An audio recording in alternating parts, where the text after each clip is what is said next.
प्रश्न नंबर 89, किसी अधिकार या प्रथा के अस्तित्व को भारतीय साक्ष्य अधिनियम 1872 में साबित किया जा सकता है। ऑप्शन है केवल धारा 13 में। ठीक है, अधिकार या प्रथा के अस्तित्व को कहाँ साबित किया जा सकता है, मतलब कहाँ संगत है, तो वो धारा 13 में आता है। प्रश्न नंबर अगला, भारतीय साक्ष्य अधिनियम की धारा 13 में अधिकार अथवा रूढ़ि को स्पष्ट करने हेतु कोई समव्यवहार या विशिष्ट उदाहरण संगत होते हैं, किंतु ये किसी अपराध के अस्तित्व के बारे में सुसंगत नहीं होते। यह अवधारण किस बाद में किया गया, तो इसका मतलब जो है ऑप्शन है सही सूरजमणि बनाम दुर्गाचरण 2001 सुप्रीम कोर्ट में किया गया है कि जो भारतीय साक्ष्य अधिनियम की धारा 13 में अधिकार अथवा रूढ़ि को स्पष्ट करने हेतु कोई समव्यवहार विशिष्ट उदाहरण क्या है, सुसंगत है, लेकिन ये किसी क्रिमिनल कार्रवाई में जो होते हैं अपराध के बारे में सुसंगत नहीं होते हैं, बाकी सिविल वाद में जो है सुसंगत होते हैं। ये इस प्रश्न का जो है मतलब है। अगला है, भारतीय साक्ष्य अधिनियम की धारा 14 के अंतर्गत प्रयुक्त मन की दशा प्रकट करती है, आशय को, सद्भाव को, ज्ञान को, तो इन सभी को जो है प्रकट करती है, इसलिए डी ऑप्शन आपका जो है यहाँ पे सही हो जाएगा। अगला है, निम्नलिखित में से कौन साक्ष्य अधिनियम 1872 की धारा 14 के अंतर्गत मानसिक दशा दर्शाने के रूप में वर्णित नहीं है। दुराशा है, सद्भाव है, उपेक्षा है, हेतुक नहीं है, तो बी ऑप्शन इसका आपका जो है सही हो जाएगा। दोस्तों बोरिंग लग रहा होगा, लेकिन यही सब चीज़ें सिलेक्शन दिलाती हैं। यदि आपने ओटी अच्छे से लगा ली तो बहुत सारा काम आपका हो जाएगा। किसी व्यक्ति के मन या शरीर की दशा या शारीरिक संवेदना या अस्तित्व दर्शाने वाले तथ्य में से किस अधिनियम में सार्थक होते हैं, इस अधिनियम में सार्थक होते हैं। एक बार फिर से पढ़ लें, किसी व्यक्ति के मन या शरीर की दशा या शारीरिक संवेदना का अस्तित्व दर्शाने वाले तथ्य निम्न में से किस अधिनियम में सार्थक होते हैं। सीआरपीसी की धारा 280, सीपीसी की धारा 1908 के आदेश 18 नियम 12 में, एविडेंस की धारा 14 में। तो ये सब के सब तीनों धाराओं में एक सा लिखा है। ठीक है, सब सार्थक हैं, सब सुसंगत हैं। ठीक है, उपरोक्त सभी धाराओं व अधिनियमों, तो डी ऑप्शन इसका भी सही हो जाएगा इस तरीके से। अगला है, भारतीय साक्ष्य अधिनियम 1872 की धारा 14 में किन में से निम्न में से कौन से तत्व सुसंगत होते हैं। मन की दशा बताने वाले, शरीर की दशा बताने वाले, शारीरिक संवेदना बताने वाले, तो ये सभी के सभी जो है धारा 14 में सुसंगत होते हैं।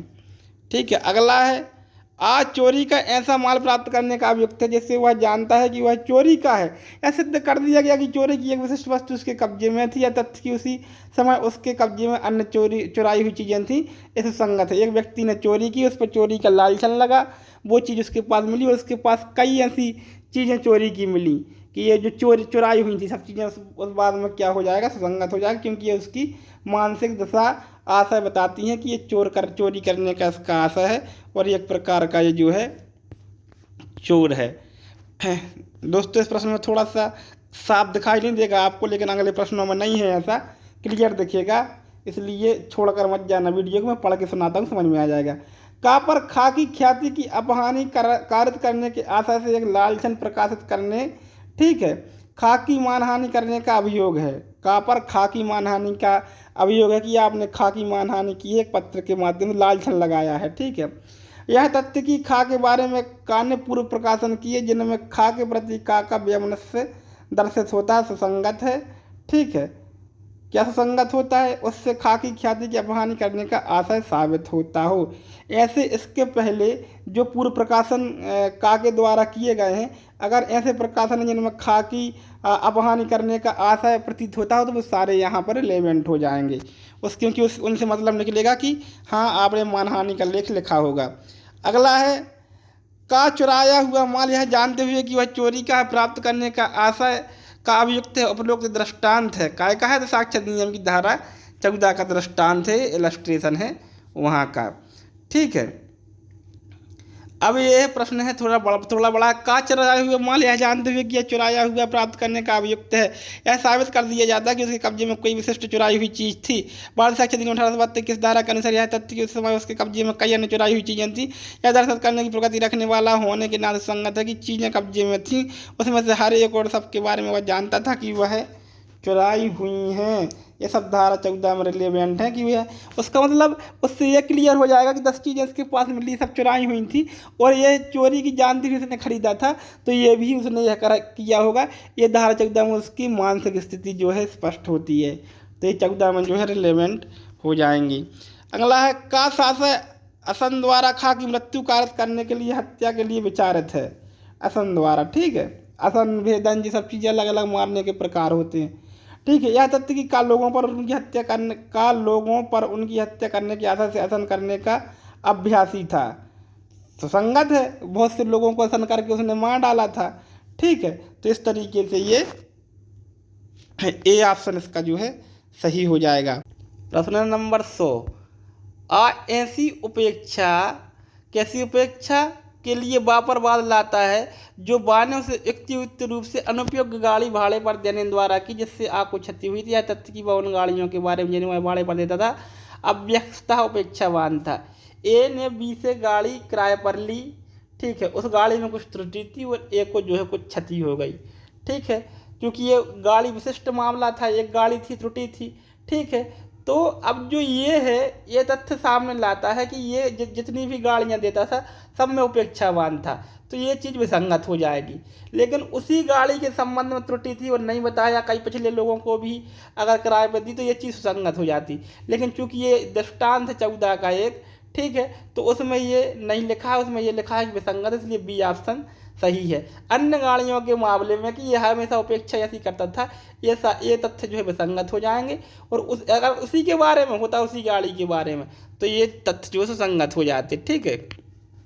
ये यहाँ पर लिखा है 14 के स्पष्टीकरण 1 के ढा अड़ावरता के प्रकाशन में संगत नहीं था, विकल्प सही भी सही उत्तर है और ये विसंगत है। अब आता है 101 नंबर का प्रश्न, जिसका एक्स वाई के विरुद्ध नुकसान के लिए जो वाई के कुत्ते द्वारा जिसका हिंसक होना वाई जानता था, बाद लाता है तथ्य की पूर्व में वाई के कुत्ते ने बीसी को काटा था, सुसंगत है। जैसे ए ने बी को ए ने काट दिया, ए के कुत्ते ने काट दिया बी को, और बी ए पर बाद लाता है कि भैया कई लोग शिकायत कर चुके हैं और 3 लोगों को पहले भी काट चुका है, तो उन लोगों की साक्ष्य संगत हो जाएगी कि हाँ वो अगर आके बोलते हैं, बोल सकते हैं कि हम अभी काटा था और हमने बताया था और इससे शिकायत की थी, लेकिन इससे हमने कुत्ते को नहीं माना, इसलिए इसको नुकसान हुआ, ठीक है, सुसंगत है वो। वार्षा नियम की निम्न में से किस धारा पूर्व दोष सिद्धि सुसंगत है? तो ये है धारा 14 का स्पष्टीकरण सेकंड है, ठीक है। यहाँ पर पूर्व दोष सिद्धि जो है सुसंगत होती है, ठीक है।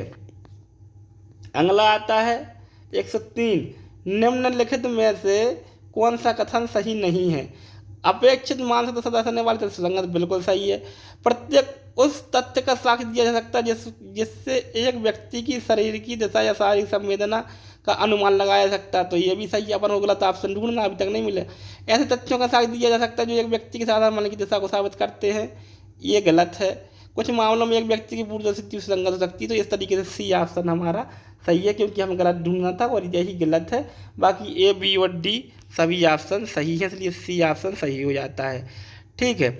इसमें हमें ये बताना है कि किस धारा में क्या है, ठीक है। तो इसका जो धारा 7 है, ठीक है, ये आती है सुसंगत तथ्यों के हेतुक हैं इसमें, ठीक है। ये मतलब 3 नंबर इसका सही है। 8 में क्या है? तो अपन 8 में देखेंगे, 8 में है सुसंगत तथ्यों का हेतु जो है सुसंगत है यहाँ पे, ठीक है। धारा में 11 में क्या है? ठीक है, जो तथ्य सुसंगत तथ्य से असंगत हैं वे सुसंगत हैं। और धारा 14 में शरीर किसी दशा को दर्शित करने वाले तथ्य हैं, तो ये सारे ऑप्शन बी में सही मिल जाते, तो बी ऑप्शन इसका सही है, ठीक है। अगला आता है प्रश्न यह है कि क्या एक विशिष्ट पत्र को मिला? यह तथ्य की पत्र सम्यक अनुक्रम में डाक में डाला गया था और वह पुनः परीक्षण केंद्र द्वारा नहीं लौटा गया, सुसंगत है। और इस तरीके से सी ऑप्शन जो है इसका सही हो जाएगा।